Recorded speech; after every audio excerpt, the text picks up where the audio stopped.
धर्मांतरी भाइयों बहनों, आज हम सभी श्रुत पंचमी का महान पर्व मना रहे हैं और इस पर्व का संबंध नमोकार मंत्र से विशेष है।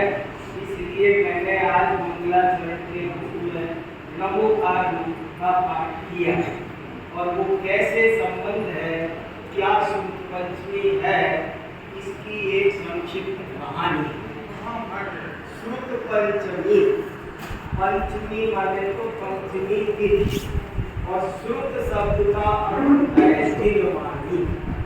श्रुत माने जिनवाणी, जिसे हम शास्त्र कहते हैं, जिसे हम सरस्वती कहते हैं, जिसे हम आगम कहते हैं। हमारे यहाँ एक आगम भी बहुत महत्वपूर्ण शब्द है, ऐसे ही एक बहुत महत्वपूर्ण शब्द है श्रुत। इसका नाम श्रुत इसलिए है क्योंकि ये अनादि काल से श्रुत परंपरा से आया है।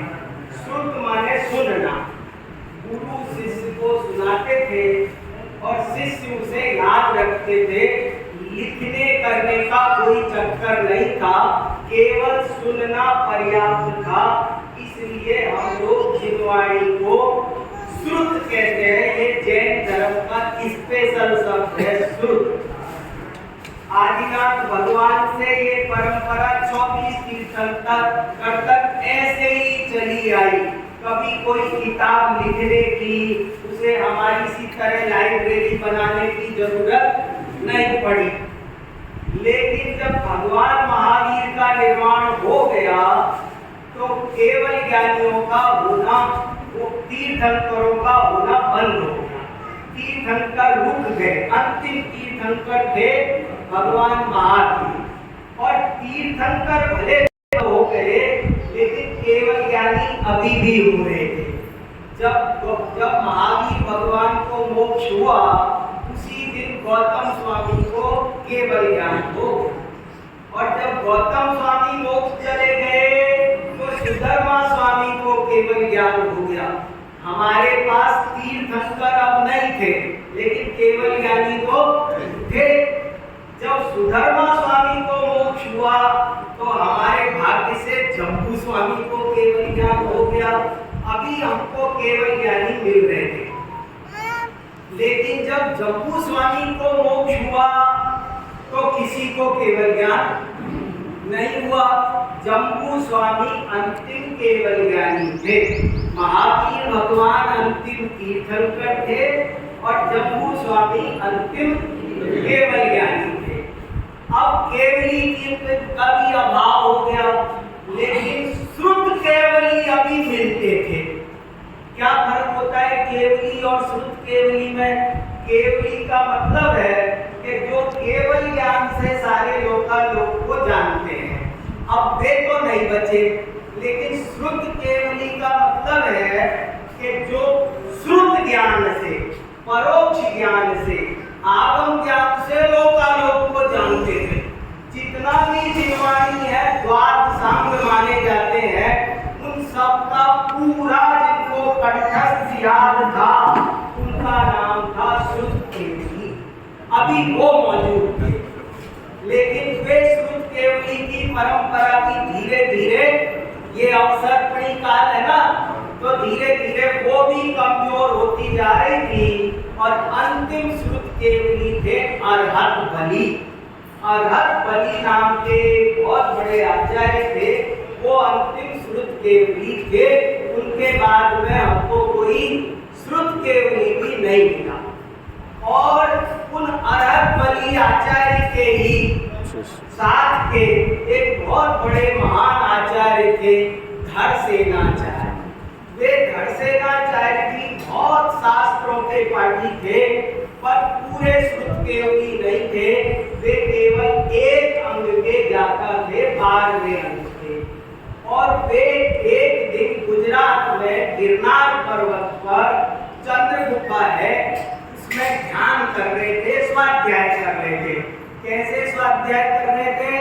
किताब पढ़ के नहीं होता था अभी तक स्वाध्याय, केवल मन में वो स्वाध्याय कर रहे थे। स्वाध्याय करते करते उनको विचार आया कि अरे ये क्या हो रहा है, ये तो ज्ञान क्षीण होता जा रहा है, मेरी स्मृति मंद होती जा रही है, तो क्या किया जाए? लिख लेना चाहिए।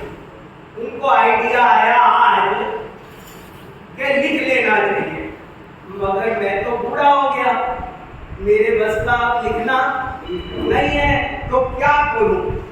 तो आंध्र प्रदेश में महिमा नगरी में अरहपल्ली आचार्य थे और उन्होंने एक बहुत बड़ा मुनि सम्मेलन बुलाया हुआ था। धरसेनाचार्य ने उसमें एक चिट्ठी लिखकर भेज दी कि मेरे ऐसा विचार आ रहा है, कुछ करना चाहिए, नहीं तो जिनवाणी सब लुप्त हो जाएगी। तो अगर कोई होशियार हो तो मैं उसको आप भेजो, 2 शिष्य मेरे पास जितना टाइम है मैं फटाफट बता देता हूँ, वो लिख लेंगे। तो वहां पर मुनि संघ में मीटिंग में ये चर्चा रखी गई और सर्वसम्मति से पुष्पदंत और भूतबली नाम के 2 युवा बुद्धिमान ज्ञानी मुनि महाराज को वहां से भेज दिया कि तुम जाओ गुजरात धरसेनाचार्य के पास में, वो तुमको कुछ ज्ञान देंगे और कुछ कहेंगे, वो काम तुमको करना है। जब पुष्पदंत भूतबली वहां से चले और यहाँ पहुंचने वाले थे, तब उसी रात को धरसेनाचार्य को एक स्वप्न आया और उस स्वप्न में उन्होंने देखा कि 2 बहुत सुंदर बलिष्ठ बैल उनकी तरफ आ रहे हैं। आए, स्वप्न में परिक्रमा दिए और परिक्रमा दे के उनको प्रणाम करके उनके सामने बैठ गए। इतने में ही धरसेनाचार्य की आंख खुली और वो स्वप्न टूटा और उनके मुंह से निकला जयतु सुखदेव का।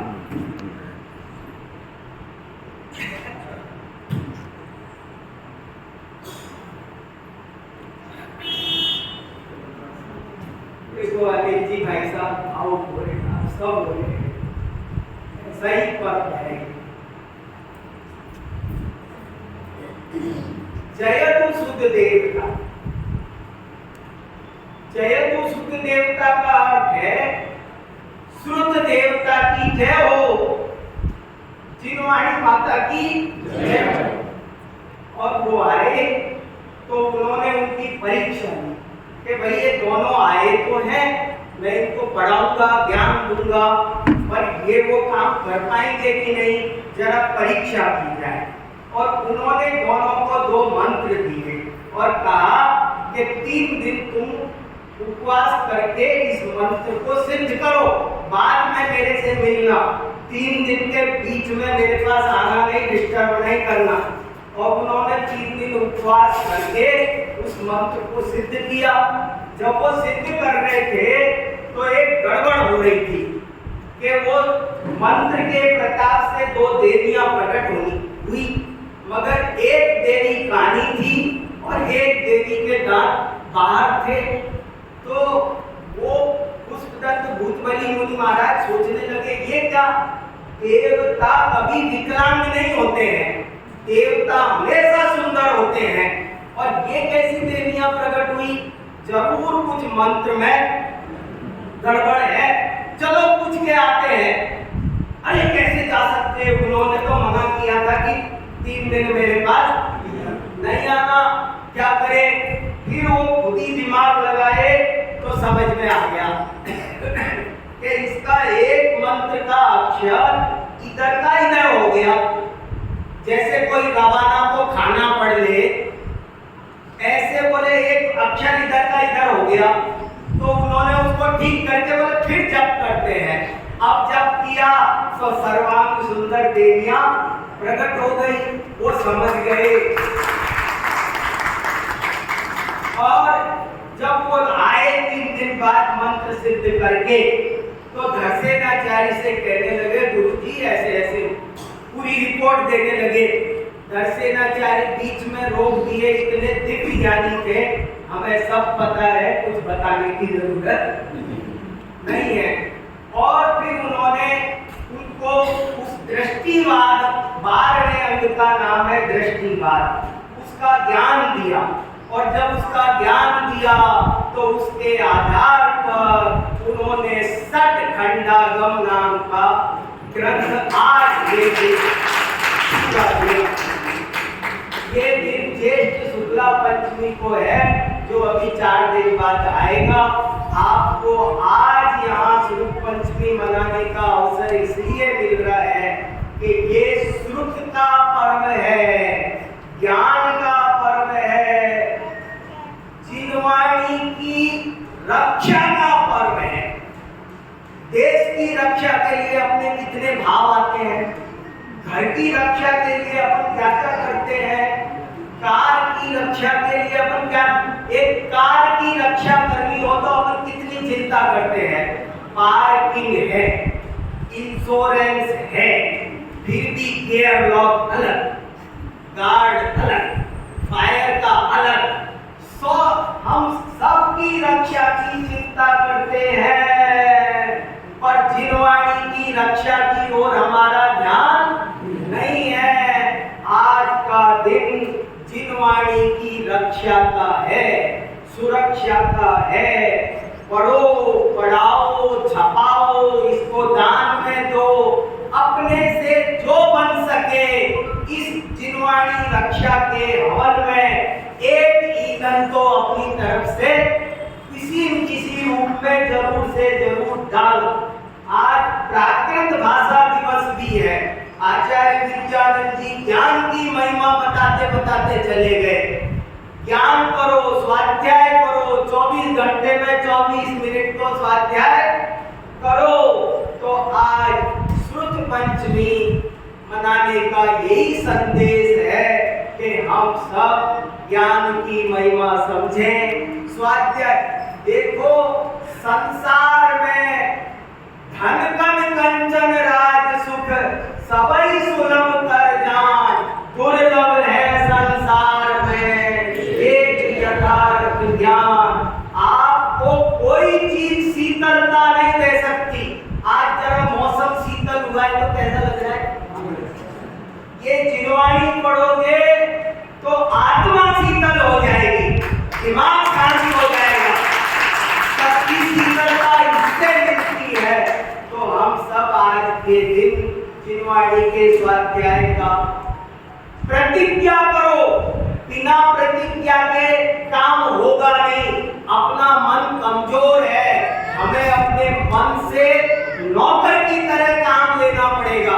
इसको नियम दिलाओ कि रोज तुझे 10 मिनट जब तक स्वाध्याय नहीं करेगा तुझे रोटी नहीं मिलेगी। रोटी रोको इसकी, तब क्या करके स्वाध्याय होगा। तो ये सब स्वाध्याय की अगर हमने प्रेरणा ले ली तो समझ लो ये श्रुत पंचमी मनाना सफल हो गया। देश की रक्षा के लिए सीमा पर हमारे सैनिक शहीद हो रहे हैं। समझ लो हमें जिनवाणी की रक्षा के लिए जान लगा दी। आपको क्या कहानी बताऊं, मैं तो बहुत शॉर्ट में बात बताई है, पूरी बात बताऊंगा, मैं भी भावुक हो जाऊंगा, आप भी हो जाओगे। पर कैसे कैसे हमारे आचार्यों ने उस जमाने में आज जैसा photostat machine, printing machine, computer नहीं था, फटाफट